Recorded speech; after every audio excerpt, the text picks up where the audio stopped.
रात के 2:30 बजे मुंबई की एक सुनसान सड़क। एक आदमी फुटपाथ पे सो रहा है, सपना देख रहा है, शायद एक रोटी का, एक छत का।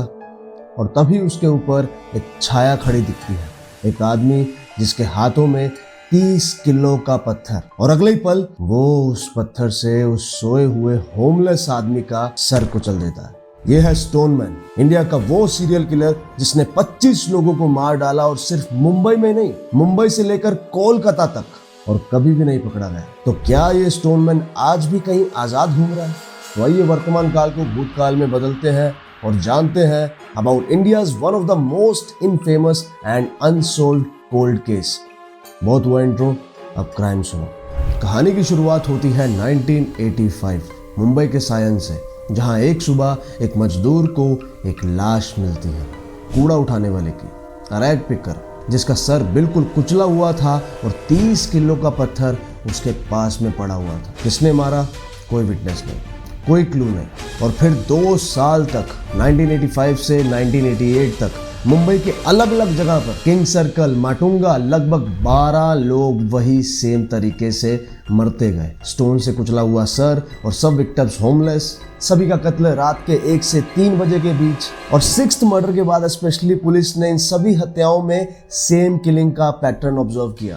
और फिर 1988 में मुंबई में ये सीरियल किलिंग्स अचानक से रुक जाती है, जैसे ये हैवान कहीं हवा में गायब सा हो गया हो। लेकिन फिर आता है 1989 कोलकाता। 4 जून बीबीडी बाग के पास आलिया बीबी नाम की एक 30 साल की औरत जो फुटपाथ पे सो रही थी, उसका सर भी एक अननोन स्ट्रेंजर 15 किलो के पत्थर से कुचल देता है।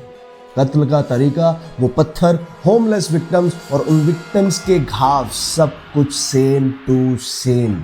तो जिस सीरियल किलर को मुंबई वाले सोच रहे थे कि कहीं गायब हो गया है, खत्म हो गया है, वो अपना नया शिकार ढूंढने शायद कोलकाता में पहुंच चुका है। और तब जाकर कोलकाता के एक प्रिंट मीडिया ने इस सीरियल किलर को नाम दिया स्टोनमैन। हर मर्डर एक ही तरीके से, रात का अंधेरा, एक सुनसान फुटपाथ और मर्डर वेपन एक भारी पत्थर। ना चोरी, ना कोई और जुर्म, बस एक ब्रूटल मौत। मुंबई से लेकर कोलकाता तक। तो क्या ये एक ही किलर था जो शहर बदल कर अब कोलकाता आ चुका था, या कुछ और राज था? अब जून 1989 से फरवरी 1990 तक कोलकाता डर के साए में जी रहा था। हर महीना एक नया शिकार। मैदान में एक आदमी, उसका सर पिचका हुआ पड़ा है, पास में पड़ा हुआ पत्थर। पार्क स्ट्रीट पे दूसरा, सेल्डा स्टेशन के नीचे तीसरा। टोटल 13 लाशें, सब होमलेस, सबके सर पत्थर से कुचले हुए हैं। मुंबई में भी यही हुआ था।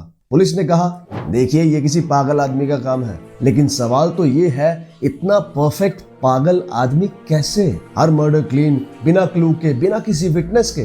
पुलिस ने रात की पेट्रोलिंग्स बढ़ा दी, गलियों में टॉर्चेस लेके घूमे, कुछ सस्पेक्ट्स भी पकड़े, कोई भिखारी, कोई मजदूर। और फिर एक आदमी ऐसा पकड़ा जाता है जो खुद जोर जोर से चिल्लाने लगता है, मैं स्टोनमैन हूं। लेकिन उसके खिलाफ कोई प्रूफ नहीं था और बिना सबूत उसे गिल्टी प्रूफ नहीं किया जा सकता था। अगस्त 1989 कोलकाता के ब्रिगेड परेड ग्राउंड में एक मर्डर सीन पर, जहां 45 साल के आदमी को 25 किलो के पत्थर से मार दिया गया था, वहां से 5 फुट दूर गीली मिट्टी पड़ी थी, जिसमें था एक फुटप्रिंट, जिसे देखकर अंदाजा लगाया गया कि ये किसी मेल का फुटप्रिंट है। और फुट साइज था 8 से 9 के बीच। लेकिन राइट पांव का अंगूठा इतना ज्यादा लंबा कि देख के पुलिस भी हैरान हो गई। और जैसे ही ये बात बाहर आई तो लोग बोलने लगे, भैया ये तो कोई राक्षस ही लगता है। लेकिन जब तक उस फुटप्रिंट से कुछ जान पाते, तब तक मॉनसून की बारिश ने उस फुटप्रिंट को धो डाला। पहला और इकलौता सबूत मिट गया।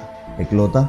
शायद नहीं। यहां से तार मुंबई जुड़ने वाले थे, क्योंकि 1986 मुंबई के सायन माटुंगा रोड पे यही स्टोनमैन किलिंग का एक इकलौता जिंदा गवाह था। उसे भी स्टोनमैन सोते पर मारने वाला था, पर उसकी तकदीर कि मौके पर ही उसकी जाग खुल गई और उसने देखा कि 6 फीट का लंबा आदमी हाथ में 30 किलो का पत्थर लिए खड़ा था। जैसे ही उसने यह दृश्य देखा, वो तुरंत खड़ा हुआ, भागा और अपनी जान बचाई। और जब पुलिस ने उसे किलर को डिस्क्राइब करने के लिए कहा, तो जवाब में था सिर्फ एक लंबा चौड़ा आदमी, जिसका चेहरा अंधेरे के कारण दिख नहीं पाया। तो सवाल फिर वही खड़ा है, from Mumbai to Kolkata, Stoneman आखिर था कौन? इंसान या कोई दानव?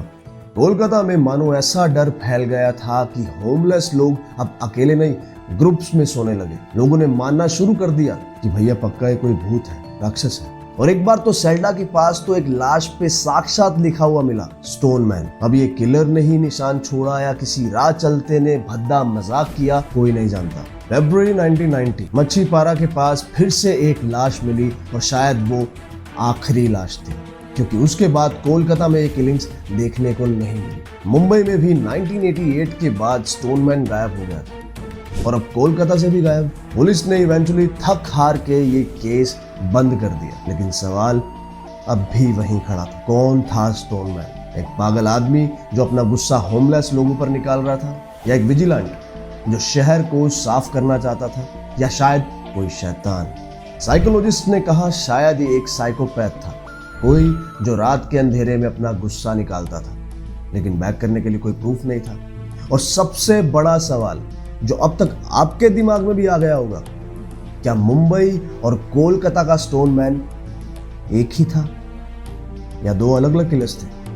इसका सबूत कहाँ है? और तभी कुछ साल के सन्नाटे के बाद 2003 में फिर से वही स्टोन मैन किलिंग्स स्टार्ट हो जाती है। और फिर कुछ सालों बाद 2010 में गुवाहाटी में सेम किलिंग्स होती हैं जिसमें 11 विक्टिम्स थे। ये बहुत कंफ्यूजिंग था, क्या ये उसके कॉपीकैट्स थे या स्टोन मैन अब गुवाहाटी में था? और 2009 में इसी से इंस्पायर्ड होकर द स्टोन मैन मर्डर्स नाम की मूवी भी बनी थी, जिसमें के मैनन और अरबाज खान थे, और इट वाज 40% फैक्चुअल और 60% फिक्शनल। 25 लोग मारे गए, मुंबई में 12, कोलकाता में 13। उनका कोई नाम नहीं, कोई परिवार नहीं, वो शहर के लिए शायद एग्जिस्ट भी नहीं करते थे, लेकिन स्टोन मैन ने उन्हें ढूंढा, उन्हें चुना, उनका शिकार किया। उन मासूमों को मार कर आखिर क्या ही हासिल कर रहा था ये सीरियल किलर, या फिर कहूँ कि स्टोन मैन? आपको क्या लगता है, ये आदमी ऐसे होमलेस लोगों को टारगेट करके उनके सर पत्थर से क्यों कुचलता था? कमेंट सेक्शन में ज़रूर बताइएगा। लाइक शेयर सब्सक्राइब कीजिएगा। नेक्स्ट क्राइम एपिसोड लेकर हम जल्दी हाजिर होंगे। तब तक के लिए स्टे सेफ, स्टे क्यूरियस।